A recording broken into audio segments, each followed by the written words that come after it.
咁啊，講到睇戲煲劇呢，有啲人就中意買盒子啊，貪佢夠平夠方便，一撳就有得睇；有啲人呢就中意光碟機，就貪佢聲畫質素呢最靚最好啊，又唔怕啲串流平台失驚無神將啲戲落晒架。咁如果你兩樣都想要呢，可能係一部聲畫有啲質素、裝得 app 嘅多媒體播放機呢會啱你。今日咧就同大家實試呢一部 Alvolution 嘅 Player One 8K， 支援 8K 咧未必係關你同我事啊，但係以佢一個都幾容易負擔嘅價錢，究竟播檔案嘅聲畫質素係如何呢？規格又夠唔夠 update 呢？同埋用起上嚟複唔複雜？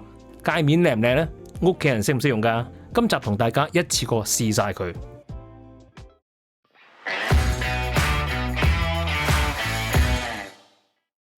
Hello 咁多位大家好，我係國人，歡迎嚟到 freeforsound.com。今日同大家實試嘅產品咧就係 Alvolution Player One 8K， 咁係一個media box 嚟嘅，好強勁嘅 media box 嚟嘅。咁啊，正式介紹之前提大家，如果大家想睇更加多嘅影音器材產品測試、影音教學同埋市場最新資訊咧，記得免費訂閱我哋 freeforsound.com 嘅 YouTube channel， 記得撳埋頻道隔離嘅鐘仔咧，咁有新片推出你先至唔會錯過嘅。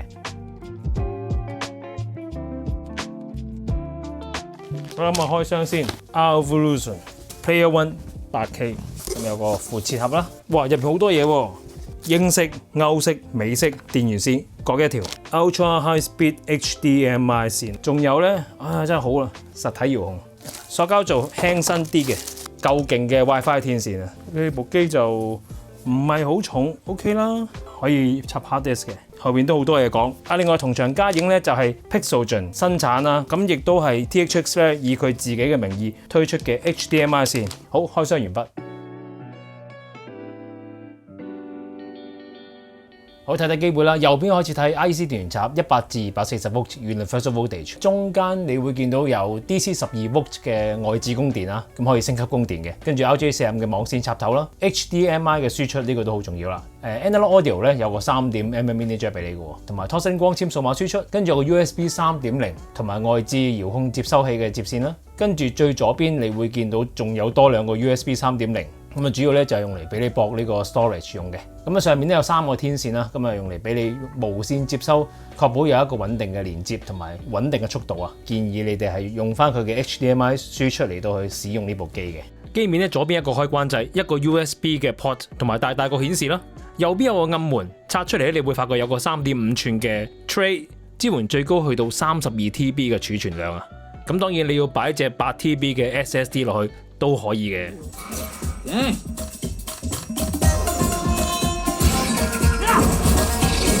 This here, this is all of us, all of our lives woven together. My name is Professor Krapaka, and for the past 6 months, 6? And even he got a watch? yeah, being inspired.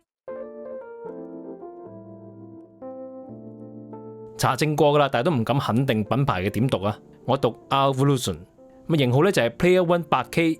其實品牌咧專做 media player 啦，型號有平有貴，咁我今次試咧就係中間位啦。好老實，做得呢啲咁樣嘅檔案播放機咧，規格唔可以太舊啊。內置嘅 Dolby Vision VS10 嘅處理，可以令到畫面嘅層次更加之靚，特別係一啲好容易出現 banding 嘅畫面度咧，佢係做得好好嘅。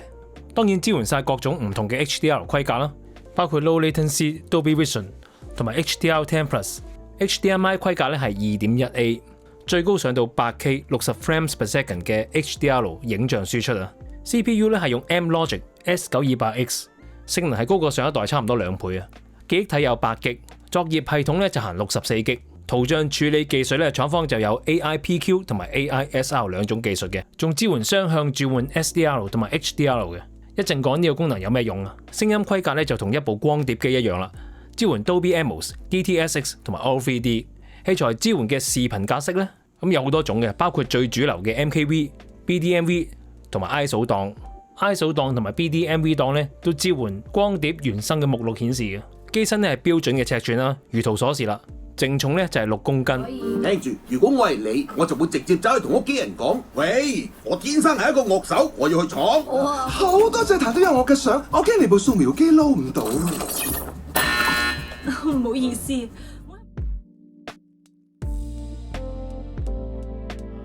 咁第一件事咧就同大家講聲，其實咧佢係一個可以裝 app 嘅機嚟嘅。Google TV 個 base 嚟啦。咁基本上你見到啲串流平台啊、Disney Plus 啊、YouTube 啊、ViuTV 啊咁樣都冇問題㗎。自己嘅檔案總管啦，例如你可以插隻3.5寸嘅 hard disk 好多戲㗎啦已經。咁另外亦都可以用呢個SMB 啦、NFS 啦同埋 UPnP 3種方式去攞你內聯網嘅檔案。例如好多人啲戲都會擺喺屋企嘅 NAS 度啊，咁我都係一樣啦。呢個係佢哋自家嘅程式啦，佢有個功能就係佢可以 detect 你套戲嘅名，然後自己攞 metadata， 咁有晒所有電影封面噶啦，好似睇嘅 Netflix 咁樣噶啦，私人 Netflix 咁樣噶啦。好啦，咁我哋就睇睇設定有咩 set 咯。如果你個顯示器支援嘅話咧，佢係可以上到去 8K 60 frames per second， 咁啊聲音嗰啲比較簡單啲啦，有啲似一部藍光機，因為佢都支援 SACD ISO 嘅播放啦，咁佢都可以俾你揀係播 multi-channel 嘅 layer 定係 stereo 嘅 layer 都得，同埋呢個。係咪好熟咧？冇錯啦，因為佢都係 Android 底嘅，正所謂。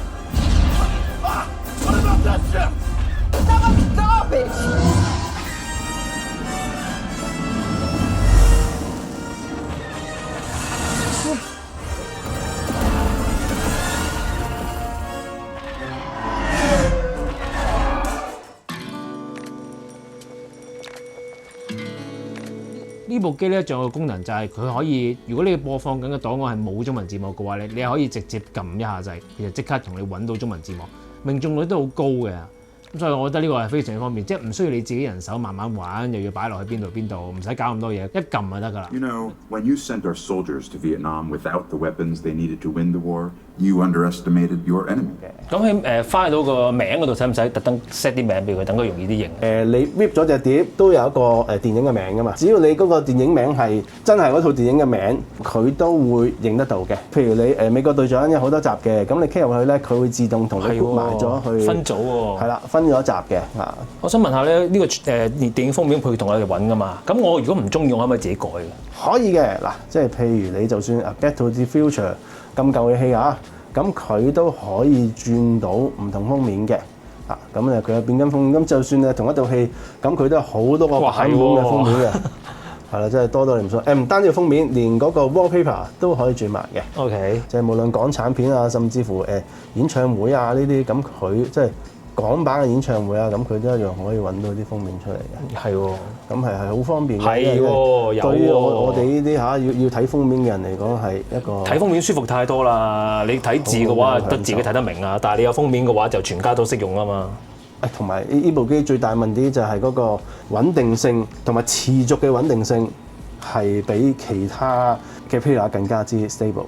咁啊清楚晒啦，唔該晒 Edmond 啊 ，thank you。真係好，拜拜。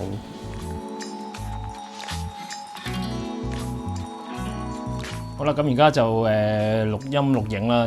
HDMI 線咧就用翻 THX 嗰條HDMI 線啦，播落去 AVM 咧就係 Denon 嘅 AVC A1H， 跟住喇叭咧就係 Prosela 嘅成套 P6 同埋 P5， 咁啊超 Dem 就係 P10A， 投影機咧就係 BenQ 嘅 LK990， 我就開咗少少燈就照一照啲器材啦，咁所以咧可能大家見到啲黑位咧就會有少少灰嘅，嚟啦噃。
Never just a dream, is it?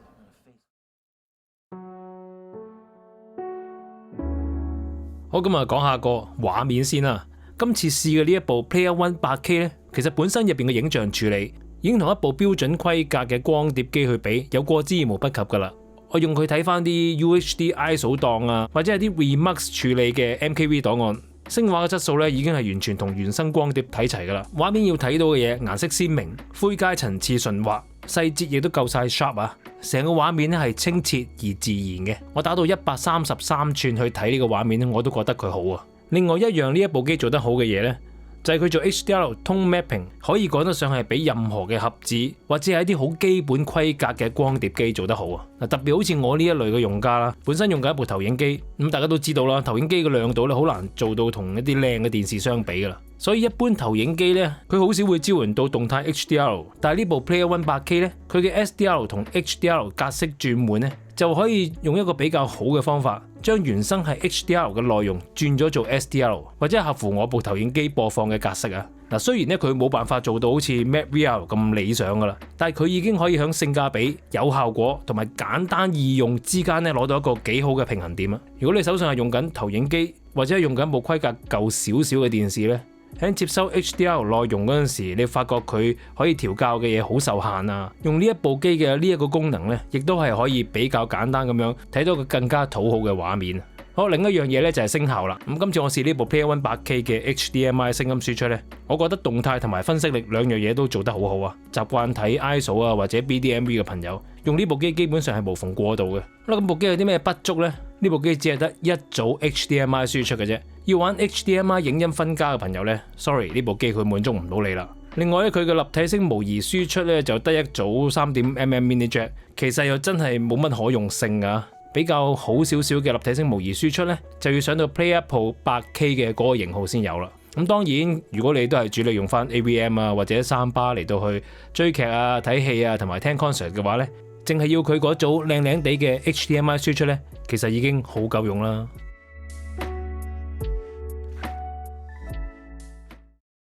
好啦，實時嚟到呢度啦，有興趣嘅朋友你記得喺本片說明欄裏面睇睇賣幾多錢，同埋咧上呢個米樂影音嗰度預約試一試部機啊！好，咁今日嘅實時咧就嚟到呢度為止啦。咁中意我哋拍片嘅朋友俾個 like 我哋啦，未訂閱我哋 channel 嘅記得訂閱啦，訂閱咗之後記得撳住 channel 隔離嘅鐘仔，有新片出嚟你第一時間收到通知。咁啊，除咗呢部機之外咧，我哋最近咧都有試咗唔同類型嘅器材嘅。咁啊呢一部你又啱啱睇咧，咁啱睇可以睇埋佢啦。咁啊今集嚟到呢度為止，下次再見，我哋拜拜。